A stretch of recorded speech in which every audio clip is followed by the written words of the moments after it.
Hey guys, I just wanted to record a quick video that explains a little bit about the process for applying for a temporary stay card here in Poland if you choose to study at PUMS or another Polish medical school. I'm going to include all of the details, the websites, the contact information, whatever you're possibly going to need down in the description of this video, so make sure to check that out. But if you do want everything sort of explained and high-level overview of this process, then go ahead and listen. I'm going to keep this as short as I can and as probably minimal details as I can. Anyways, so what you're gonna have to do is when you first fly here, if you don't have a visa, if you have a visa, you have the entire period of time that your visa, until it expires, to apply for this. I highly recommend doing it at least 3 months before your visa expires. And the sooner you do it, the safer you are, because if you were here without a visa or past the 3 months that your US passport gives you if you're a US citizen, then, and you've applied, but you haven't received your card, which takes a while, then you can't leave Poland until you get your card. So the sooner you do this, the better. That being said, here's what you gotta do. You gotta download the application. It's online on their website. Again, that's gonna be included below. And make sure that you fill out the entire application in Polish. I highly recommend finding a Polish friend or asking your Polish professors to help you look over it during the first few weeks of classes, just to make sure you don't make any mistakes, because again, it needs to be in Polish. Next thing you'll need is going to be 4 color photos with some sort of silhouette in the background. For some reason they mentioned that. So any photo lab here in Poznan will help you do it. If you say it's for temporary stay card, they're going to know, they'll get it for you just right, and you're good to go. I think it's like 30 Z's right off of Grunwaldzka. There's a place. It says literally like Photo Laboratorium or something. Then you'll need health insurance. So proof of coverage for at least 1 year from the appointment date, or rolling coverage from something like either NFZ or PZU.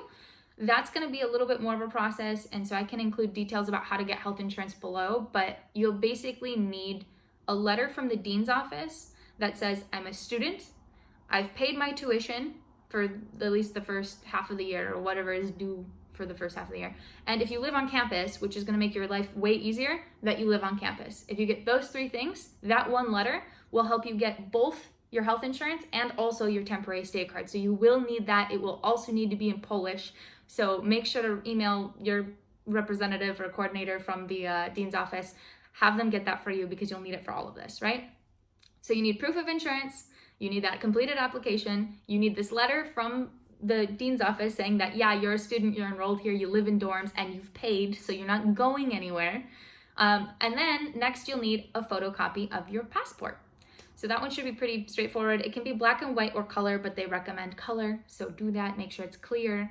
And then you're also gonna need any pages with visas or stamps on it copied as well.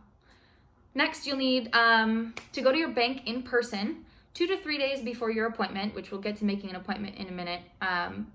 No earlier than 1 week in advance, because they want it to be recent and up to date. And you'll need to have a printed copy of how much money you have in your account, basically to prove that you have enough to be here for the entire year. For single students, currently the amount is 12,100 PLN. So I think the different amounts can be, it's listed on their website as well, so you can look into those if you have like a whole family or anything like that. But for most students, 12,000 is the happy number, 12,100.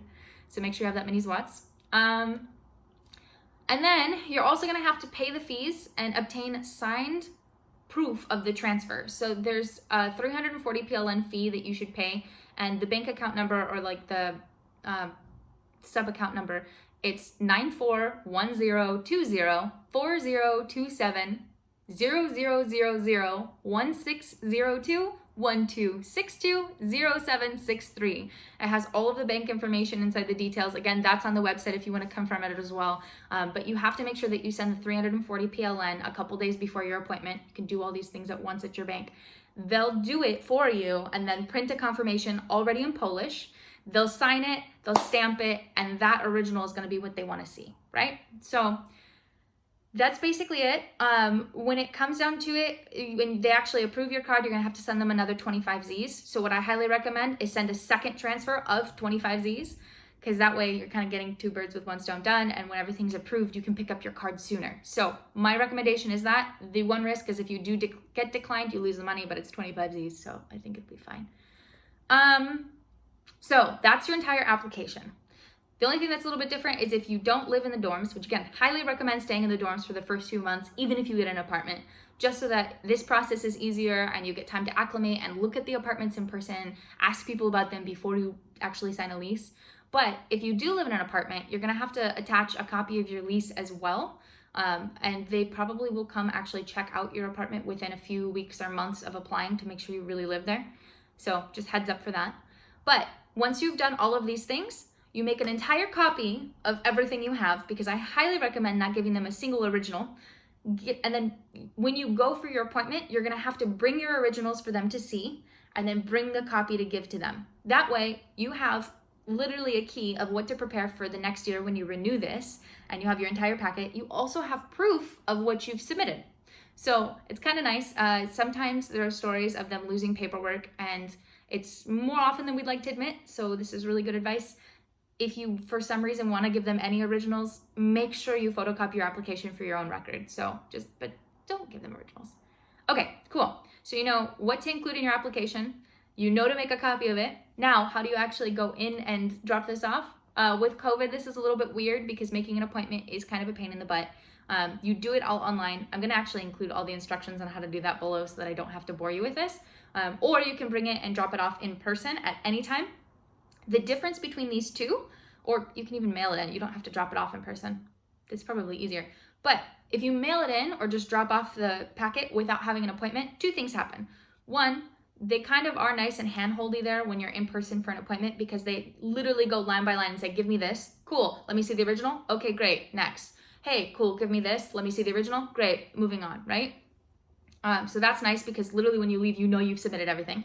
And here's the key. They stamp your passport, so you have proof that you've submitted it and you're waiting for a decision. So that makes it a little bit safer when you're traveling around Poland when you're not supposed to technically be here, in the time where your visa lapses and you haven't gotten your decision yet. So just to safeguard yourself, highly recommend doing it in person, getting an appointment.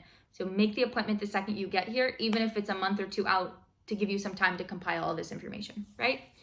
Then I guess, yeah, that's really it. It's not that bad. I know it sounds like a lot.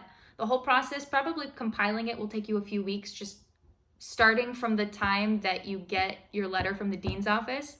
I wouldn't be too excited because that does take about a week, sometimes 2 weeks, because they're struggling with a lot of schedules and new incoming students, so just be patient with them.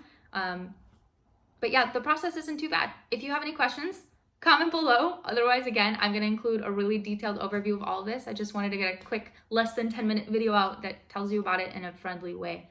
If there's more information you guys want for new students or students who are already here, let me know and I'll record a video. Otherwise, I'm just trying to tick off the ones that have been sent to me privately. So yeah, have a great day.